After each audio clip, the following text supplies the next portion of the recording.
Zero Hour. I am your host, Richard RJ Eskow. Joining us now is Matt Taibbi. You know Matt's work from Rolling Stone, where he's a contributing editor. He also writes frequently at taibbi.substack.com. He's winner of the 2008 National Magazine Award for columns and commentary, and he co-hosts the Useful Idiots podcast with Katie Halper. So he joins us once again now. Without any further ado, Matt, thanks for coming on the program.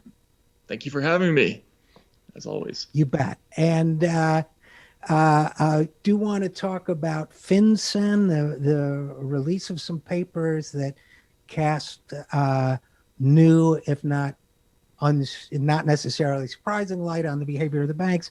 But before we get to that, I do, first of all, have to ask you a question, which is, I saw that you and Katie Halper had another version of your drinking game, the official Biden-Trump debate drinking game, and I was a little concerned looking at the kinds of things that whether you might, in fact, have had to go to Switzerland and have your blood exchanged like Keith Richards or something. Keith Richards. Yeah.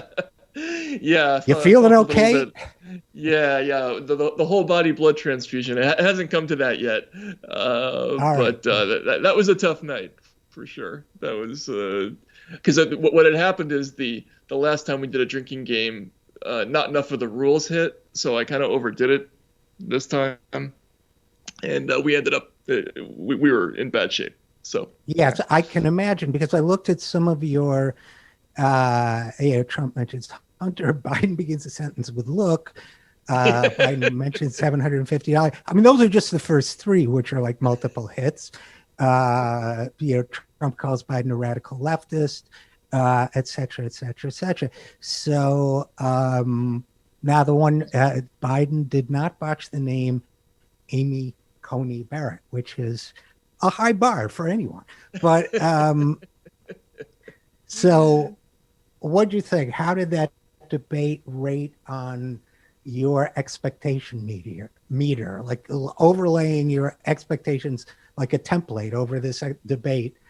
How did it go? I mean, it was completely incoherent and absurd. And I think there were a lot of people who were watching who were shocked by it. I'm not sure why they would be, because it's similar to some other performances that we've seen from Trump. I think it had a lot in common with some of the debates from 2016 on the Republican primary side. And but one of his strategies when he is in these debates is just to try to physically dominate the opponent and with abuse.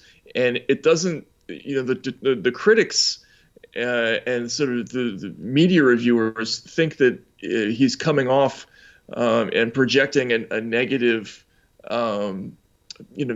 personality, and that the average voter won't like it, which intellectually they probably won't. But people do come away from those debates with the impression that he's the aggressor and that the other person doesn't have control of the situation, which I think. What we saw in the 2016 primary is that he was consistently called the loser of those debates, but it diminished his opponents over the period of time. And I think that's the same strategy we saw this time.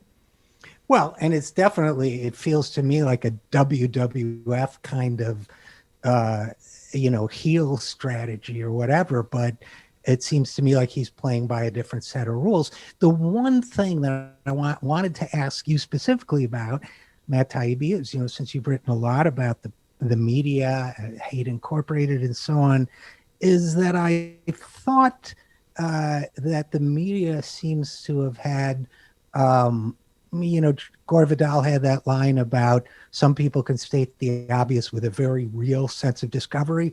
I thought that a lot of the coverage of this kind of stated the obvious with a very real sense of discovery, as in, this guy isn't that nice. And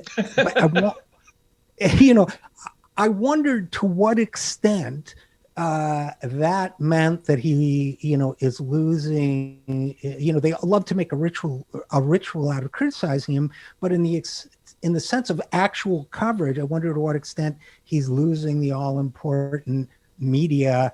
Well, it's not the primary now, but the media block in terms of the way they're going to cover him from here on in. I wonder if this is going to change his coverage. What do you think? Do you have any thoughts about that?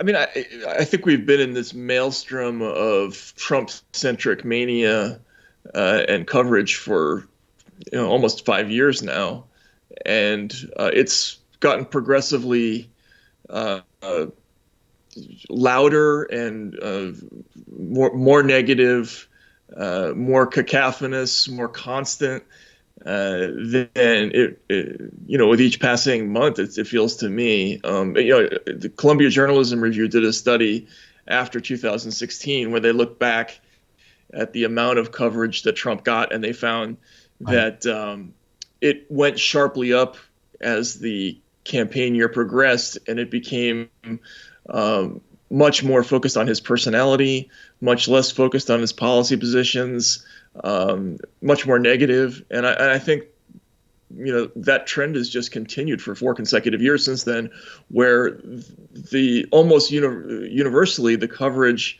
of anything involving Trump is just about the sort of iniquity of his personality, all the negative aspects of what kind of a person he is, and I just think they've accentuated that more and more. Yeah, to me, it's hard to say what the effect of that will be, because I know a lot of people in the media business who can't stand Trump, but they can't Right. watch the coverage anymore because they say things like, "I've heard it 50,000 times already," Right. and so I don't know what effect that has on audiences. I really don't. Yeah, I'm working on a piece now, and I've already had one guest challenge my fundamental thesis, which is that it's possible that Trump may be uh, becoming a little stale. That people have just seen this so many times. That yes, we've Absolutely. all, we've all said, the media puts the energy on Trump, and between Trump and anybody else, it's kind of like there's Trump here, a giant picture, and then there's this kind of like silhouette cutout of a human being on the, it doesn't matter, generic human being on the other side, and it's all about Trump. And I just wonder if this routine isn't just getting old Of and a course, it's little. getting old. Yeah, don't you think? I mean, how Yeah, could it not? that's How why could I'm it not writing the be piece. old at this point? Yeah, I mean, and right. I think one of the things that happens is you mentioned this at the beginning, like saying the obvious as though it's a new discovery. People are making observations about Trump that would have been interesting in the first weeks of his campaign back in Right. 2015, Right. and um, and they're not incorrect. They're not even not provocative, but it's a matter of of how often you've heard the message. It's like if you press a snail, it can only contract so many times, right? Because it runs out of enzyme after a while, right? And it's the same thing with the human brain when you're trying to respond to a stimulus. If you're 50,000 times into it, it doesn't have the same effect. And I just don't. I think there's a lot of Trump fatigue out there. Uh, Yeah, except among a certain element of the Democratic voters who, exactly. I mean, I just today on Twitter that somebody was retweeting that lunatic Eric Garland, saying Trump is an active agent taking direct orders from the GRU. And it's like, Jesus. I mean, it's like their adrenal glands never get exhausted from hyperstimulation. And, I just, and then you talked about the bombshell memory hole. That was one of your pieces on Substack. Yes, the New York Times revelations are, both revelatory and yet exactly what we already knew. So we're dealing with that. But before we get off the debates themselves, I actually thought, and this, don't take this as an endorsement of all his policies or whatever, but I actually thought Biden did okay. I thought that he was a kind of everyman or every person up there, just saying what anybody would say. Can you believe this guy? Hey, shut up, man. I mean, it's like he got dinged for that a little bit, but I'm sure A, that it was a strategy, but B, it wasn't a bad one of kind of like breaking the third wall like a cartoon character and saying, get a load of this guy. I thought that was okay. What do you think? It's funny, throughout the last year, when Biden was on the campaign trail for the Democrats, I kept making the mistake of thinking that he was doing badly in the debates, because, by conventional metrics, he would be slow in the draw. He would sometimes say things that didn't make sense. He would start to make a point and veer off into another point. He would let other candidates beat up on him, and not respond terribly articulately. So, by the standards of how we usually measure politicians, it didn't look great. But I think, in the new environment where the worst thing you can possibly be in American politics is a polished politician, people just hate that.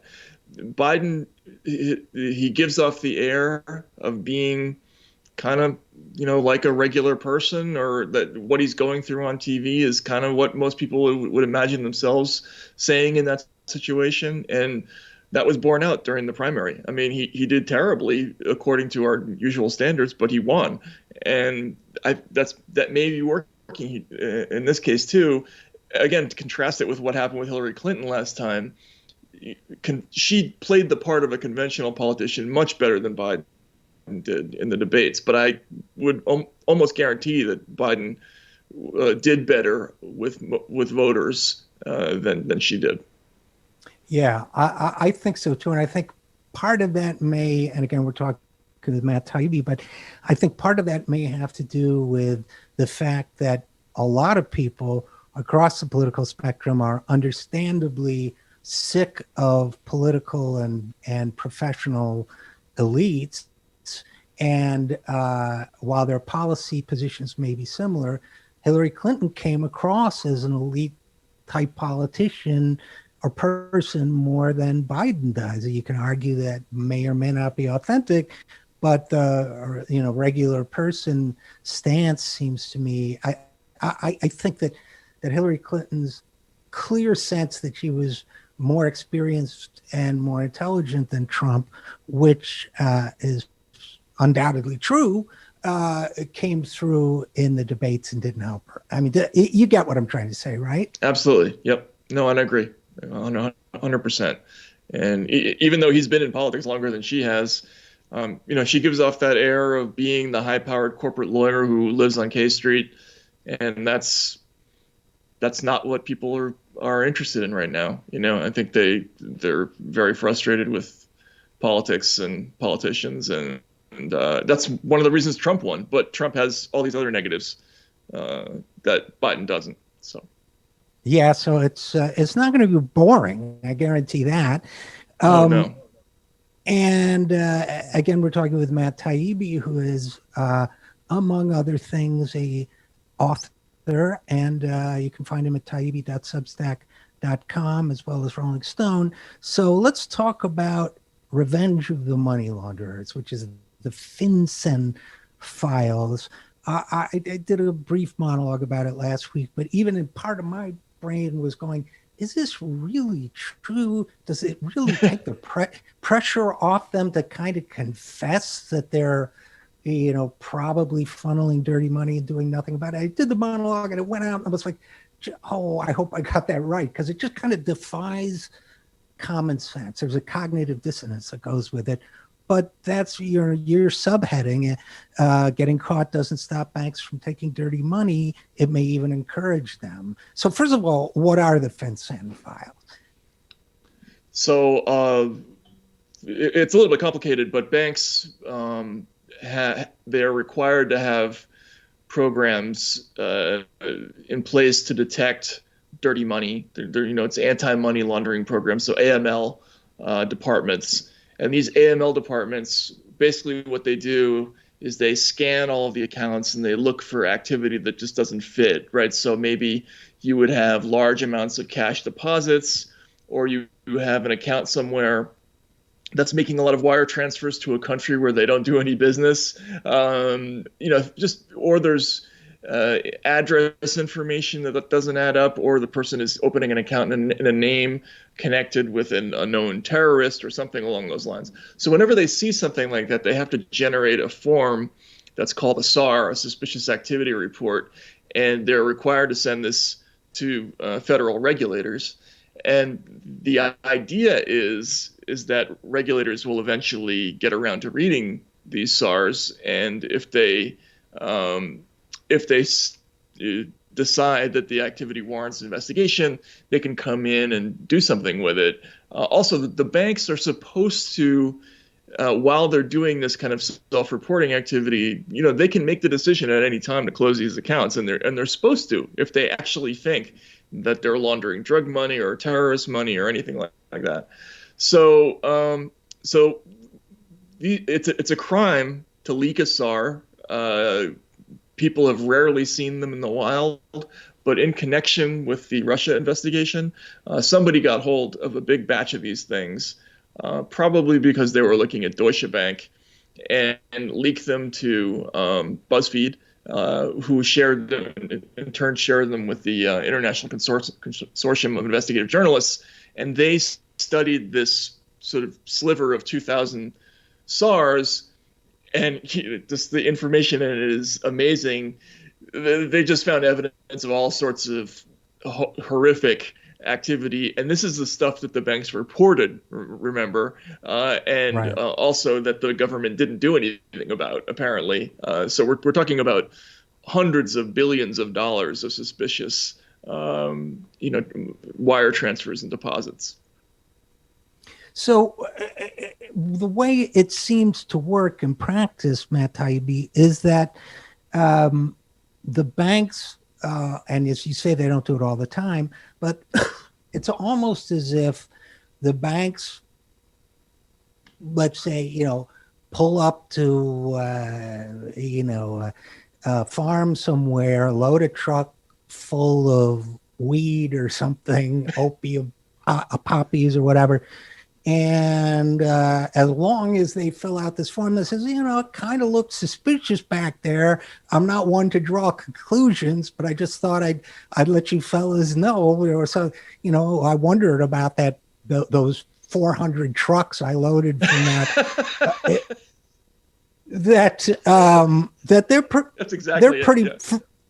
Yeah. So all those things go to get tossed in the round file in some office somewhere. And they're like, hey, I told you it looked suspicious. And everybody walks away and the money laundering goes on. Is that a fair summary? Yeah, that's basically it. The system is designed to put the pressure on the banks to detect and weed out the money launderers. But in practice, what ends up happening is the banks do detect it because they're required to, because there are penalties for not doing the detection, for not doing the reviews, for not filling out the forms. But there isn't the additional step of requiring them to actively go out and kick these accounts out. And there isn't, although the government does have a database of all these reports, it doesn't actually go through and scan them all. So unless, say, the FBI is like investigating the Sinaloa cartel in Mexico, they're not going to go through this pile of suspicious activity reports just because. They're only going to do it in connection with another investigation. So basically, that's a long-winded way of saying what you're saying is exactly right. They're telling the government they're going along with what they're required to do by telling them what they see, but the next step of actually cutting it off doesn't take place. And so there's just billions and billions of mob money, money from sanctioned countries, Ponzi schemers, narco terrorists, It's just flowing through the system, and there's really no natural break to it. And just to be clear, the fact that there is no legal consequence for these banks doesn't mean that what they're doing and sometimes reporting in these SARs doesn't mean that what they're doing isn't illegal. It is illegal, right? If they're Oh, it's illegal. laundering. Yeah. So basically, you have a system that legalizes de facto, makes the illegal legal because they don't follow up on, maybe you say, if they want to know about what the Sinaloa cartel is doing or whatever, but the bank's crime, it doesn't get enforced. The law doesn't get enforced on the banks. It's almost like we're back in the pre-2008 era where it's just accepted that the law is not going to be enforced against U.S. banks. Or am I being too hyperbolic? No, that's exactly right. And so the problem here is that they've established a precedent that when the banks get themselves into serious trouble, and this isn't confined to money laundering, it can be really for any kind of violation, whether it's fraud, trading with sanctioned countries, it doesn't matter. The pattern has been established with the American regulatory system anyway, that they want to extract a penalty if there's a crime, but they will not do anything that they think is going to result in the company shutting down. So Eric Holder described this as, the regulators have to go the extra mile. And what he means by that is we have to be careful what exactly we charge, because there are some automatic penalties that come into play. Like, for instance, if you actually criminally charge a bank with something like the Trading with the Enemy Act or the Bank Secrecy Act or money laundering, they may automatically lose their American bank charter. So what happens is the Justice Department pulls back and says, okay, well, let's give them a big fine. Let's let them plead to something else. Let's give them a temporary ban on this and that. And that allows them to stay in business where it looks like we're doing something. But the problem is, once you set that precedent, there's just really no disincentive for the banks to keep taking this money, because the government could never possibly fine them as much as they're making from washing all this dirty money. So the implications for this are obviously go way beyond criminality at banks, right? Because not only are we encouraging criminal behavior at the banks, I mean, that's where the money is. They will never lose money laundering drug cartel money or doing any of these other violating the Trading with the Enemy Act or any of these other things. So their incentives are clear. So not only is it encouraging law breaking among the banks, but it's also funding drug cartels. It's also funding drug smuggling, other illegal activities, the violation of sanctions, which is not always a bad thing, but it's not the way to do it. Whatever terrorism, whatever it is that in this country's Congress thought it wanted to stop, it's basically saying, having all these other bad effects as well, right? Absolutely, yeah. Because the whole idea of preventing this kind of activity is to make it much more difficult to do things like, let's say, racketeering, right? So you have a ton of this going on in Eastern Europe, in the disputed areas between Ukraine and Russia, like where mobsters will go in, they'll take over businesses, they might do it at gunpoint, they might take over big industrial properties, there'll be murders involved.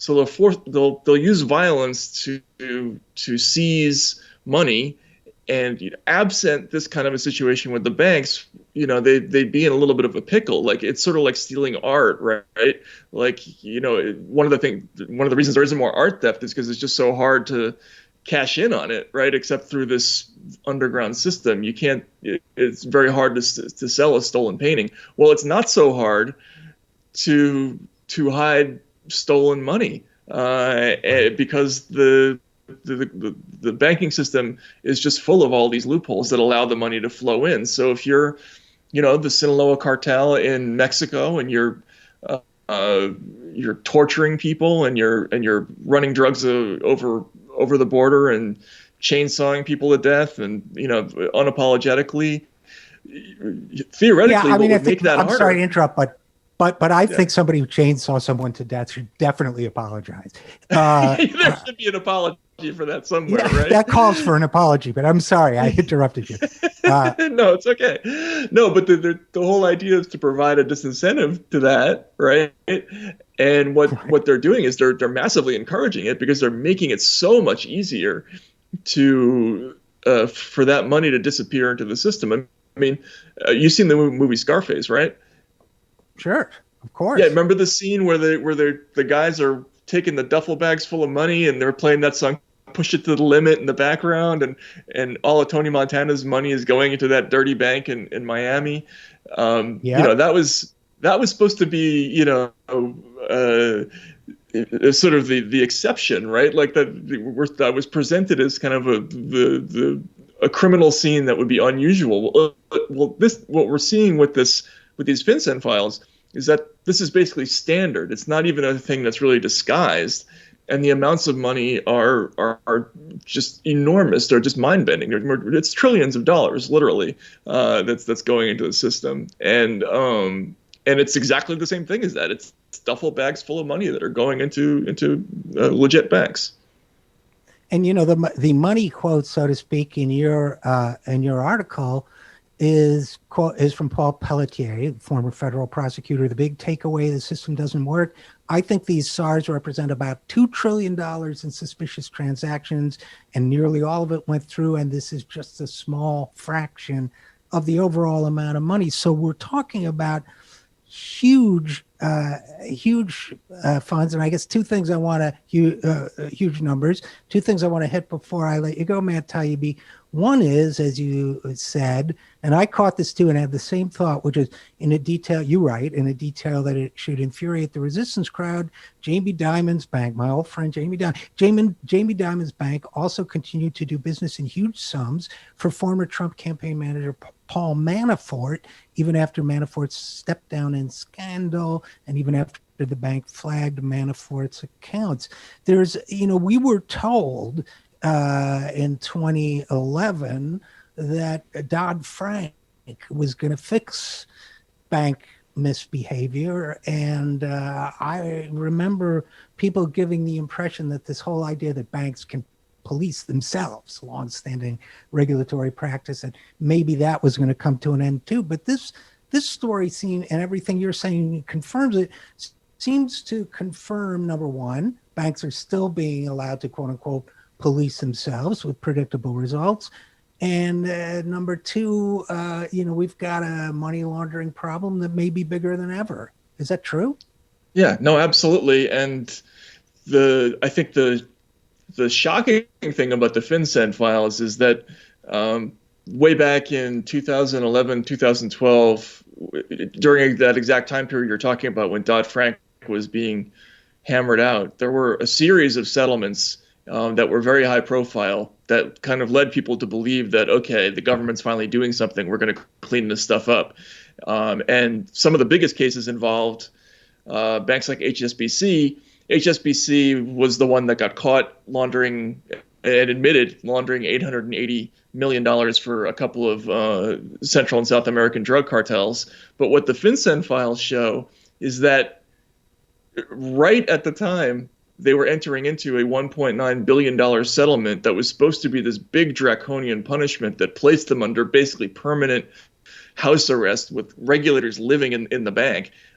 As they were doing that, they were continuing to launder money for groups like a Chinese Ponzi scheme called WCM.